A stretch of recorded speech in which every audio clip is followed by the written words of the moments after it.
মালদা মুর্শিদাবাদকে যিনি হাতের তালুর মতন চেনেন, অধীর রঞ্জন চৌধুরী, এবার বহরমপুরের কংগ্রেস প্রার্থী অধীর রঞ্জন চৌধুরীর একটি বক্তব্য রিপাবলিক বাংলাতেই উনি এই সাক্ষাৎকারটি দিয়েছিলেন এবং সেই ক্লিপ ভয়ঙ্কর ভাইরাল হয়। বাংলাদেশের পর, বাংলাদেশের অভ্যুত্থান আপনারা বলবেন, আমি বলবো নৈরাজ্য, 5ই আগস্ট 2024-এর পরে বাংলাদেশে যে ঘটনাটা ঘটেছিল, জামাতের উত্থান ঘটেছিল, এবং ঠিক তারপরেই অধীর রঞ্জন চৌধুরীর এই বক্তব্য। আগামী দিনে ওরা চাইবে এক্সটেন্ডেড বাংলাদেশ, তাদের ভূগোল বাড়াতে চাইবে, তাতে মুর্শিদাবাদকে দাবি করবে, তারা মালদাকে দাবি করবে, মিলিয়ে নেবে, এগুলো আমার কথা। অতএব এটা এক্সটেন্ডেড বাংলাদেশ।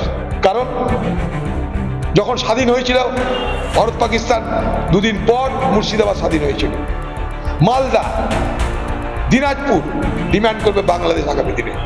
এগুলো হচ্ছে এক্সটেন্ডেড বাংলাদেশ। অধীর রঞ্জন চৌধুরী অবলীলায় যে কথাটা বলে দিয়েছিলেন, সে কথাটা আজ 2026 সালে ভোটে প্রার্থী হয়ে উনি বলবেন কিনা আমি জানি না। হয়তো ওনার মনে এই ভয়টা এখন কাজ করছে যে যেভাবে সুপ্রিম কোর্ট বলেছে পশ্চিমবঙ্গ ভারতের সবচেয়ে পোলারাইজড রাজ্য, সেটা যদি বহরমপুর বা মুর্শিদাবাদে ভোটের বাজারে এই পোলারাইজেশন বা মেরুকরণ দেখা যায়, তাহলে হয়তো ওনার ক্ষতি হবে। কারণ গুজরাট থেকে একজনকে প্লেনে করে উড়িয়ে নিয়ে আসা হলো, ইউসুফ পাঠান তার নাম, বহরমপুরকে চেনেন না, কোথায় স্কোয়ার ফিটের মাঠ জানেন না, কোথায় সিরাজউদ্দৌলার স্মৃতি রাখা রয়েছে তার সম্বন্ধে কোনো জ্ঞান নেই, কোন জায়গায় নালা নর্দমা উপচে পড়ে নোংরায় সেটা জানেন না।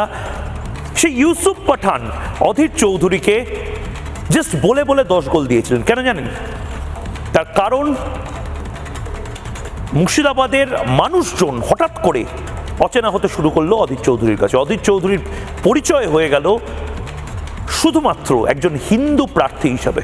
অধীর চৌধুরী স্বীকার করবেন না হয়তো, কিন্তু অধীর চৌধুরী সেদিন হেরে গেছিলেন কারণ অধীর চৌধুরীর নামটা কিছু মানুষের পছন্দ হয়নি।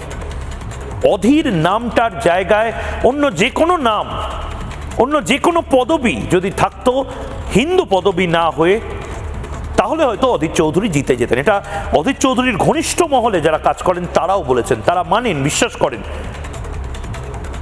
অধীর চৌধুরী 2024-এ বলেছিলেন মালদা মুর্শিদাবাদকে ধরে রাখা যাবে না যদি ঠিকভাবে নিয়ন্ত্রণে না আনা হয়। আজ সেই পরিস্থিতি তৈরি হচ্ছে।